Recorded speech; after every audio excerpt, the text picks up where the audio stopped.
Hello everyone, Max here with Fiction Rant to bring you my ranking of the top 10 most destructive superweapons in sci-fi. Also, if you want to support the channel, there's a Ko-fi link in the description. Alright, a few ground rules. I'm only selecting one weapon per franchise, and my ranking is dependent not only on the total destructive potential that each weapon has, but also how easy it is for that destruction to be delivered. So if two things are equally destructive, but one happens at the push of the button, but the other requires a ton of setup each time, or requires an inordinate amount of materials, whatever, the easier one is ranked higher. Also, I won't be talking about comic book stuff like DC or Marvel, nor will I be talking about anime, because their power scaling is just silly, and it's hard to judge total destructive potential of Goku when he's beaten things that can literally just blow up planets with one finger. Also, I haven't watched or read every bit of sci-fi in the world, so it's entirely possible I missed some weapons, but I think these are all pretty impressive and or iconic, and I'm only talking about 10 after all, so there will absolutely be plenty I miss. Alright, on to the list. Number 10. Any kind of exterminatus or equivalent from any sci-fi. Basically, if it's an attack that destroys all life on an individual planet, it's ranked here. So that's everything from the 40k virus bombs to orbital bombardment to the Covenant glassing a planet, or just dropping large rocks and letting physics take over. The fact that this takes number 10 should help contextualize the level of destruction we're talking about in this list. Number 9, the Shadow Planet Killer from Babylon 5. This device is a gigantic cloud of nanotech which can envelop whole planets before bombarding them with thousands of multi-gigaton thermonuclear warheads, which then burrow beneath the surface before exploding, not only wiping out all life on the planet, but also destabilizing the structure of the planet and tearing it apart. This one is only at number 9 because it does have to expend a fair amount of resources to destroy the world this way, and it's still only a single planet being destroyed at a time. Number 8, the Death Star from Star Wars. This entry covers both Death Stars and Starkiller Base.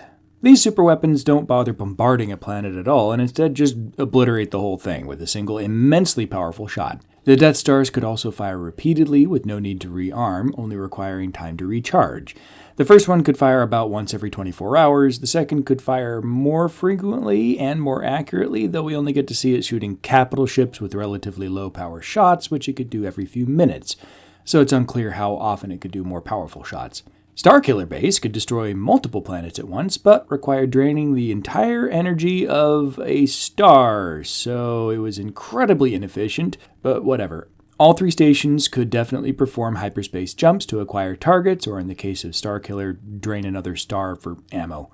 Number 7, the Trilithium torpedo from Star Trek Generations. These nasty buggers cause stars to go nova, destroying everything in their stellar vicinity. There's been several weapons in Star Trek that could do the same thing, but the Trilithium torpedoes were cobbled together in secret by one dude who didn't even have his own ship. So I'd say that makes them pretty available to the public if more people wanted to go around blowing up stars. Number 6, Nova Bombs from Andromeda. These do just what it says on the tin. When launched at a star, they cause that star to go nova. Technically, these are pretty rare and specialized military equipment, making them potentially harder to acquire than the Trilithium torpedo, but the fact that Andromeda herself, along with all other ships of similar size and class, carried a complement of these bombs, apparently as some kind of their standard kit, gives them an edge for me. I think that the idea was to make them allegorical to modern nuclear submarines where they carry multiple nuclear warheads, but Nova bombs are just on another level, and carrying around multiples. You ever seen that meme of the Nazi soldier going, "Are we the baddies?" Yeah, the protagonist ship carrying a bunch of Nova bombs makes me wonder about that. Number 5, the Halo Array from Halo. The Halo rings are capable of destroying all intelligent life in the galaxy, at least with all the rings combined. But they also spare all lower life forms and vegetation. They're the solution that the Forerunners came up with to the problem of the Flood, which was consuming everything. They then proceeded to keep some Flood around for some stupid reason, leading to another outbreak during the events of the Halo games. Sure, the Halo rings don't actually destroy any planets or stars, but their impact on living things in the galaxy is undeniably gigantic. Number 4, the Crucible from Mass Effect. This one is weird, because it's a weapon of mass destruction, but only maybe. For those who haven't played Mass Effect, spoiler warning, but the device that you're helping to build in the third game utilizes the incredible power of the Citadel combined with its network of mass relays to give the user the power to put either a red, blue, or green Instagram filter over the entire galaxy. Yeah, what actually happens is you either get to wipe out all intelligent organic life in the galaxy, wipe out all synthetic life in the galaxy, or fuse all life in the galaxy into organic synthetic hybrids. Basically, it does what the Halo array can do, but just more so.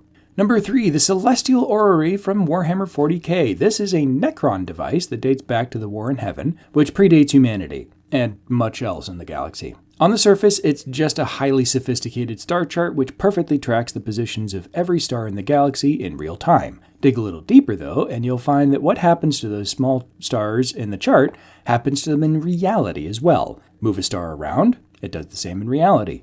Smash 2 stars together, they smash together for real.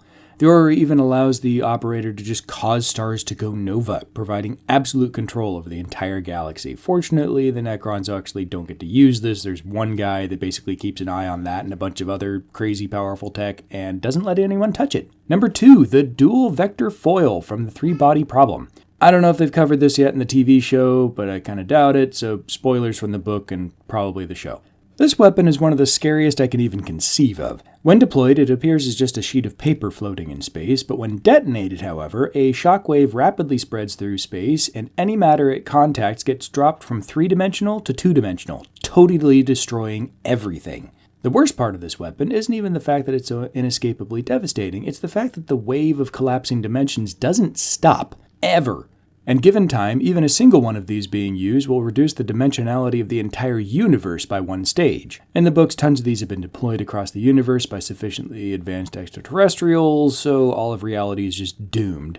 And what ultimately ends up happening is the process repeats itself in 2 dimensions, then in 1, and then the universe starts over at 15 dimensions or something, and given time, someone invents the same weapon, and the universe starts losing dimensions one stage at a time, until the entire process starts over again. 3-body problem isn't a happy series, it's very bleak. Number 1, the reality bomb from Doctor Who. Constructed by the Daleks, using whole planets as components in its mechanism, the reality bomb was a superweapon to end all superweapons. It literally destroys everything non-Dalek, in every alternate dimension, all at the same time. That's it. It just hits delete on literally everything non-Dalek. Even the total destruction of every reality, by some other superweapon would be less impressive than this because this is actually selective about what it does and doesn't destroy. It just so happens that Daleks are jerks who thinks they're the only ones who deserve to survive, so literally everyone else gets blown up. Good thing some Time Lord shenanigans get involved to shut the whole thing down and put the planets back where they belong. And there you go, that's my list. The power scaling really got out of hand quickly, and the levels of overkill on most of these is just good old insane sci-fi fun. Let me know in the comments what superweapons you would add to the list and where you'd rank them. Try to keep your suggestions at Planet Killer and above, since if we're just talking about every superweapon ever, we'll just get bogged down pretty quick. Again, I have a coffee link in the description if you want to support the channel, and until next time, live long and prosper, and may the Force be with you.